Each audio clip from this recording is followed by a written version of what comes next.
আমার মলিফিস যে বাচ্চাগুলো দিয়েছিল সেই বাচ্চাগুলোকে তুলে আমি হাঁড়ির মধ্যে রেখেছিলাম, কিন্তু দেখো ওরা খাবার খেয়ে কীভাবে নোংরা করেছে, মানে পটি করে পুরো নিচটা ভরিয়ে ফেলেছে।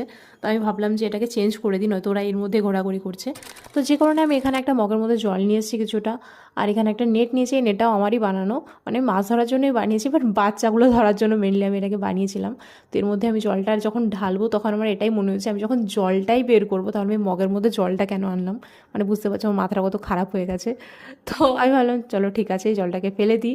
আমিও কনফিউজ ছিলাম যে কেন আমি জলটাকে ভরেছি। তো জলটাকে আমি ফেলে দিয়ে আবারও নেটটা দিয়ে দিচ্ছি, আর এখন আমি মাছগুলোকে সব এর মধ্যে ঢালবো। তো প্রথমবার যখন আমি জলটা ঢাললাম একটা মাছ ওর মধ্যে আসেনি, মানে এতই চালা করে দেখো সব কটার মধ্যে রয়েছে কিন্তু একটা ওইখানে এখনও পর্যন্ত আসেনি।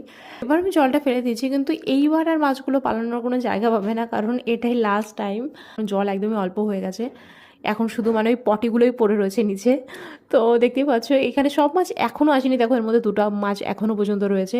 তো এবার বেশিক্ষণ তো এদেরকে এই নেটের মধ্যে রাখা যাবে না, তো আমি হাঁড়ির মধ্যে পরিষ্কার করে জল একটু ভরে আনি। এবার আমি মাছগুলোকে এর মধ্যে ছেড়ে দেবো। তো আমি মাছগুলো রাখার সময় আমি গুনছিলাম যে সবগুলো মাছ অ্যাকচুয়ালি বেঁচে রয়েছে কিনা। তো 10টা মাছ এখানে ছিল, বাট আমি ফার্স্ট টাইম যখন রেখেছিলাম তখন ওখানে 11টা মাছ ছিল, যে জন্য আমি একটু কনফিউজ ছিলাম যে মাছটা আর একটা কোথায় গেল। তো পরে আমি এখানে গুনেই দেখছি যে না 11টাই রয়েছে। হয়তো আমার হাতের পেছনে হয়তো লেগেছিলো, যখন জলে ছাড়ার সময় ও হয়তো জলের মধ্যে চলে গেছে, আমি টের পাইনি। বাট এখানে 11টা মাছই ছিল, কারণ 11টাই আমার বাচ্চা দিয়েছিল একসঙ্গে। তো চলো ওদেরকে এইভাবে রেখে দিই। তো একটু বড় না হলে আমি ওদেরকে ওই জায়গাতে ছাড়তে পারছি না, তো কিছুদিন ওরা এখানে থাক, ওদেরকে আবার ওদের জায়গা মতো আমি ছেড়ে দেবো।